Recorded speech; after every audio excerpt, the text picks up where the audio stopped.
La meilleure des choses qui puisse m'arriver, c'est de ressembler à cette personne-là.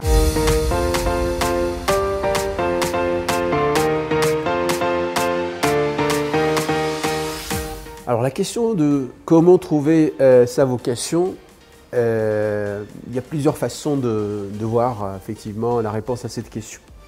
La vocation, c'est moi en tant que professeur universitaire, c'est des profs que j'ai eus dans ma longue, on va dire, carrière en tant qu'étudiant, qui a fait qu'il y a eu des professeurs qui ont suscité cette vocation chez moi. Donc il y a déjà effectivement un parent ou un professeur ou quelqu'un de la famille, un oncle, une tante, un cousin, cousine, etc. Donc il y a des personnes dans l'entourage, que ce soit au niveau de l'école, au niveau du lycée, au niveau de l'entourage familial, etc., qui ferait que déjà il y a un choix qui risque de planer dans l'air effectivement par rapport à ce qu'on souhaite faire, parce qu'on prend la personne comme un modèle, comme une référence.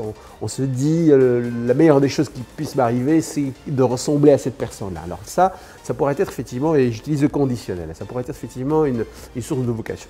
Alors deuxième élément à prendre en considération effectivement dans la vocation, c'est maintenant, on ne peut pas faire fi effectivement des réseaux sociaux.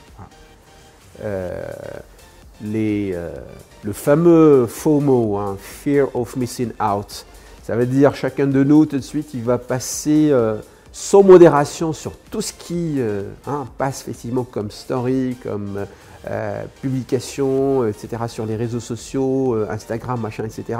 Donc l'idée effectivement c'est voilà, de passer par tous ces éléments-là.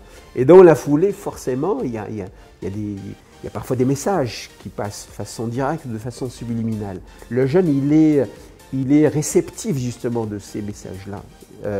C'est pour ça que les parents, tout à l'heure je disais, il faut qu'il agisse en coach. C'est aussi pour, j'allais dire protéger, mais en tout cas créer cette immunité dans laquelle le jeune ou la jeune est les acteurs principaux. On ne le protège pas de façon, de la même façon que le ferait effectivement j'allais dire, une maman face à son bébé. L'idée n'est pas effectivement d'être dans cette protection, on va dire, hermétique, mais l'idée c'est de faire participer effectivement le jeune dans cette prise de conscience de la sélection qui doit se faire effectivement sur tout ce qu'on voit, sur ce qu'on touche, ce qu'on entend, ce qu'on regarde effectivement sur les réseaux sociaux. Et dans la mêlée, effectivement, l'histoire effectivement de la vocation n'est pas assez éloignée, puisque on peut tomber sur parfois des extraits sur des personnes qui ont réussi leur vie, des success stories, parfois des narratifs, puisqu'on parle de storytelling, donc des narratifs effectivement d'expériences qui n'ont pas marché, ou des narratifs effectivement de bacheliers qui ont fait des choix et qui se sont avérés pour X raisons effectivement pas les bons, etc.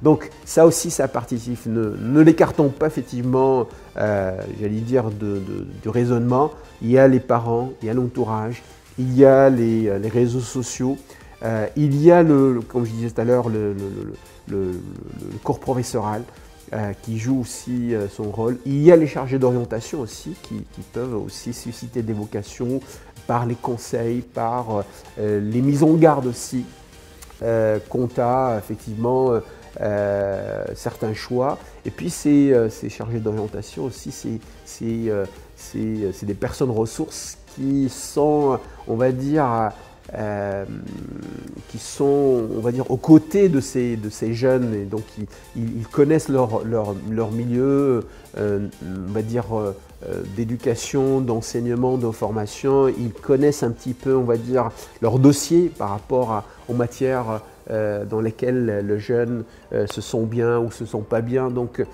tout ceci effectivement qu'on arrive effectivement à créer de façon plus ou moins rationnelle un cadre de référence justement pour faire cette orientation.